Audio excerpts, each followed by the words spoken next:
김주영 작가와 함께하는 오늘의 인문학 산책.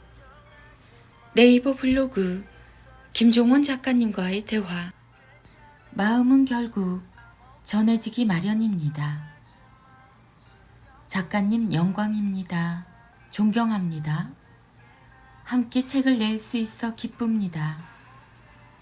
이런 온갖 입으로 내는 소리보다 책이 나온 후 저자 증정본을 보낼 때 이렇게 책이 다치지 않게 포장을 하고 편지에 선물, 위스키까지 함께 전하는 마음이 내는 소리가 진짜 감동을 준다. 신간이 오늘 막 나왔습니다. 책 소개는 다음 주에 다시 하고 먼저 책을 아끼고 사랑하는 마음이 담긴 이 사진을 여러분께 전하고 싶었습니다. 마음은 결국 전해지기 마련입니다. 부모의 말, 와인인 줄 알았는데 위스키라 더 감동. 파리가 부럽지 않네. 파리 부럽지 않네. 문득 이런 생각이 들었다. 내가 우리 동네를 사랑하고 떠나지 않는 이유. 오랜만에 산책 2시간 했다. 2시간 강연의 콘텐츠가 될 한 줄의 영감도 발견했고 참 근사한 산책이었다. 좋은 마음만 전하며 아름답게 살기. 거우 주목을 받지 못하고 입단한 한 야구 선수가 최근 1군이 되면서 타격에서 재능을 발휘하고 있다는 기사를 읽으며 마음이 따뜻해져서 좋아요를 꼭 누르고 싶어서 스크롤을 내리다가 깜짝 놀랐다. 좋아요를 누른 사람이 500명인데 화나요를 누른 사람도 무려 200명에 가까웠기 때문이다. 헉, 이게 뭐지? 그 선수는 다른 나쁜 이슈가 전혀 없는 사람인데 대체 이 소식에 왜 화가 나는 걸까? 응원하는 팀이 아니라서 그런 건가?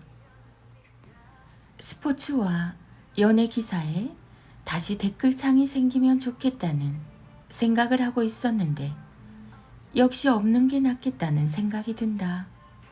못된 댓글에 얼마나 당사자들이 깊은 상처를 받을까?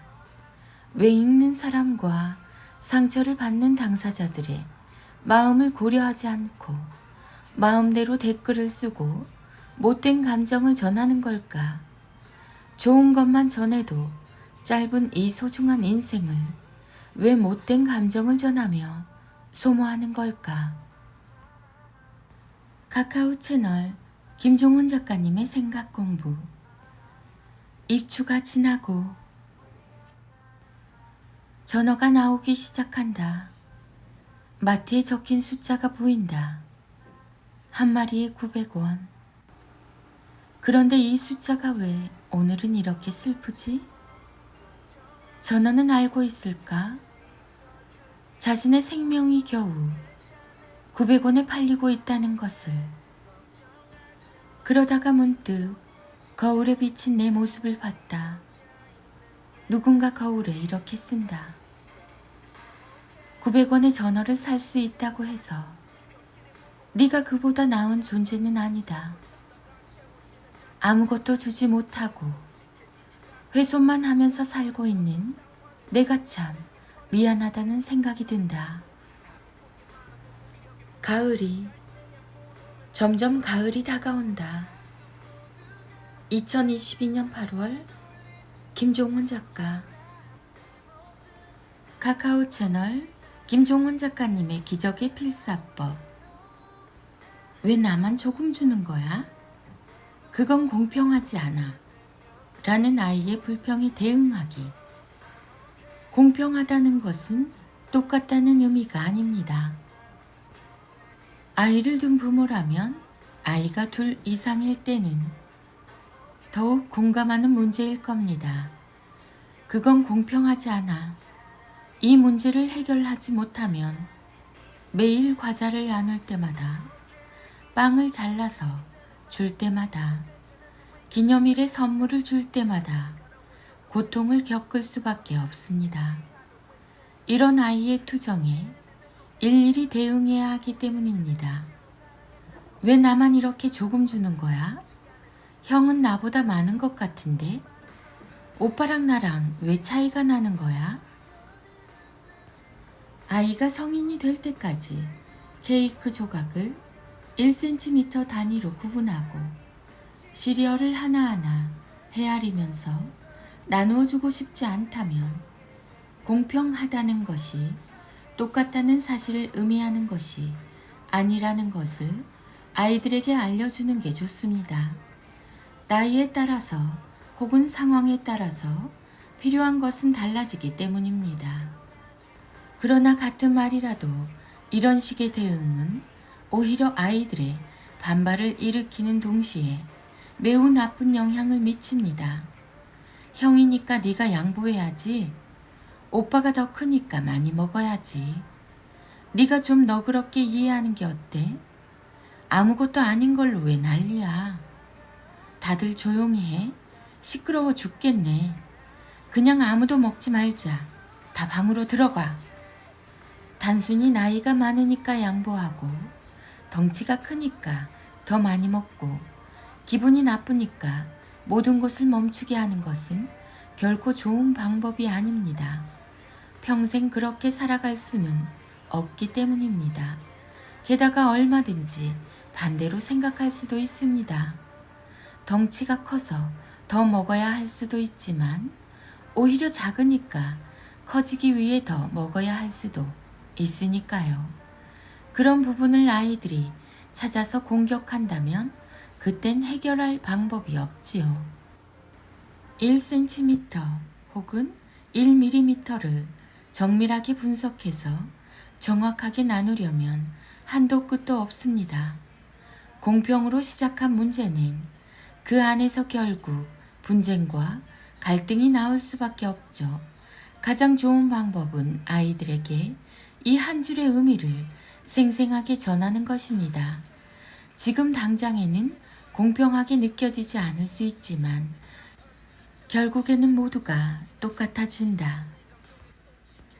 일상에서 이런 식의 이야기를 자주 들려주시면 좋습니다. 상황은 늘 조금씩 달라서 조금 적게 받을 수도 있고 조금 많이 받을 수도 있지. 늘 손해만 보는 건 아니야. 상황은 언제나 바뀌는 거니까. 네 마음 다 이해한단다. 순간적으로는 기분이 나쁠 수도 있어. 하지만 길게 바라보면 결국 다 비슷하지.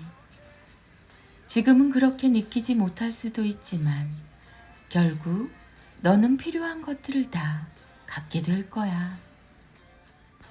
공평이라는 카드를 제시하며 나오는 아이의 불평은 끝이 없죠. 그럴 때마다 부모는 짜증도 나고 힘이 듭니다.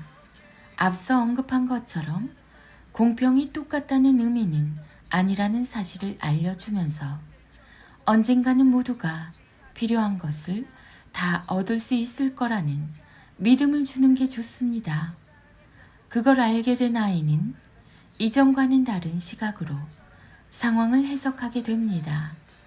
시각이 바뀌면 세상이 바뀝니다. 그 놀라운 기적을 아이에게 선물해 주세요. 김종원 작가. 김종원 작가. 자녀 교육, 부모 교육, 책 육아, 홈스쿨링, 대화법, 질문, 초등교육, 독서, 글쓰기, 언어교육, 국어 공부, 부모의 말.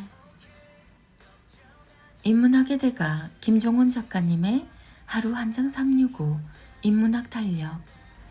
아이들과 엄마의 낭송이 이어집니다. 인문학 달력 4월 18일. 미움은 부자연스러운 감정이고 사랑과 이해는 우리를 빛낼 자연스러운 감정이다. 그걸 아는 아이는 스스로 공부하는 습관을 들이게 된다. 인문학 달력. 책을 공격하지 마라. 책은 정복할 수 있는 대상이 아니다.